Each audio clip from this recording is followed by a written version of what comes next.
Hello everyone, welcome to our channel Constructing Minds. In this video, we shall discuss about the recent decision of the Karnataka Appellate Authority for Advanced Ruling in the case of a WeWork India Management Private Limited.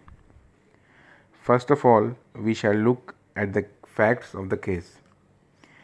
In this case, the appellant is in the business of supplying shared workspace, office space to the freelancers, startups, small businesses, and large enterprises. Therefore, the appellant procures goods and services from various contractors for fitting out the workspace, and the appellant provides such workspace on rent to various companies and individuals as sharing workspaces. The appellant pays applicable GST on such procurements of goods and services. You would be aware that Section 16(1) of the CGST Act 2017 entitles a registered person to take input tax credit charged on any supply of goods or services or both which are used or intended to be used in the course or furtherance of business. However, Section 17(5) of the CGST Act imposes a restriction on availment of input tax credit on procurement of goods and services or both which are received by the taxable person for construction of immovable property on his own account. However, the term construction is limited to the supplies to the extent capitalized as immovable property. It means the goods and services procured for the construction of immovable property and are capitalized in the books of account ITC on such goods and services is not allowed. In the instant case, there are two major components which are used in the appellant's buildings, which are detachable 14 mm engineered wood, detachable 14 mm engineered wood with oak top flooring, and detachable sliding and stacking glass partitions.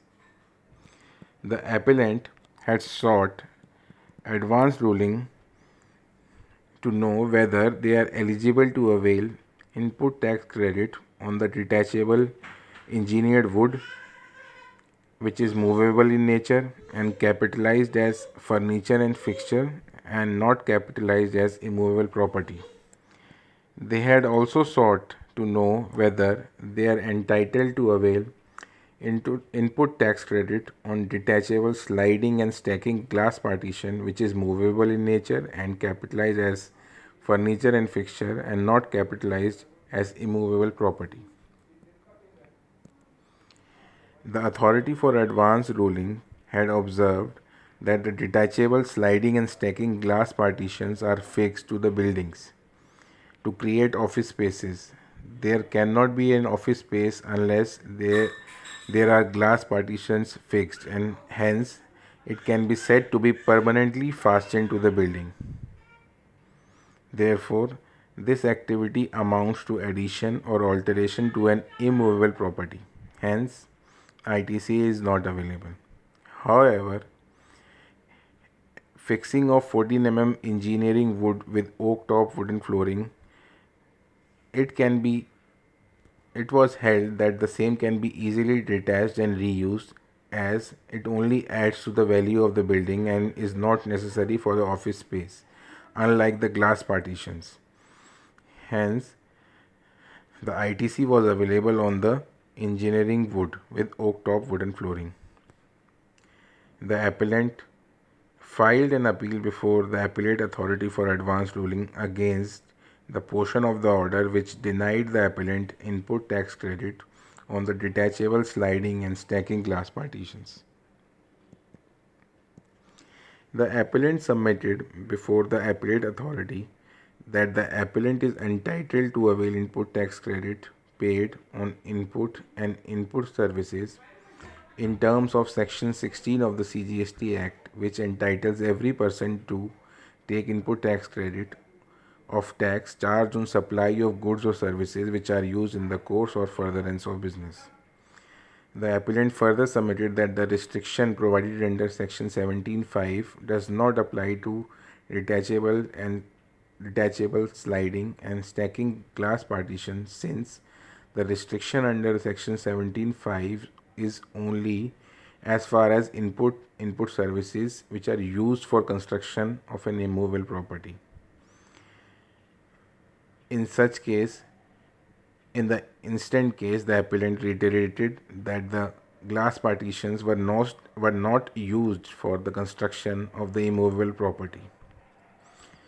Furthermore, the appellant submitted that anything embedded to the earth and which cannot be dismantled or moved are covered under the ambit of immovable property.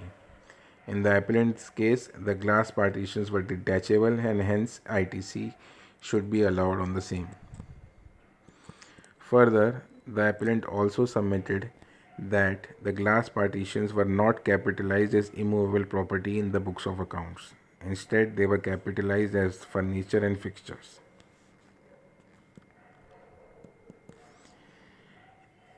It was held that glass partitions are not permanent and are not embedded to the earth. It was held by the appellate authority of the advance ruling that the glass partitions can be dismantled and moved according to the requirements of the clients of the appellant.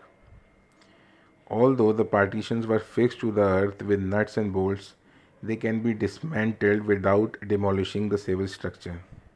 Therefore, it was held that the detachable sliding and stackable glass partitions do not qualify as immovable property.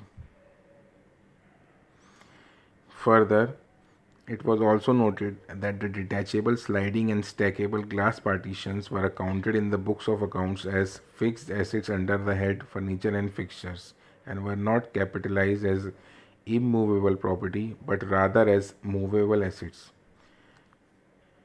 It was noted that the intention of fixing the glass partitions was only to provide clients with a certain sense of privacy and for demarcation of workspace area, and there was no permanency in affixing such partitions, as the same could be dismantled and refixed to signify change in the dimensions of workspace.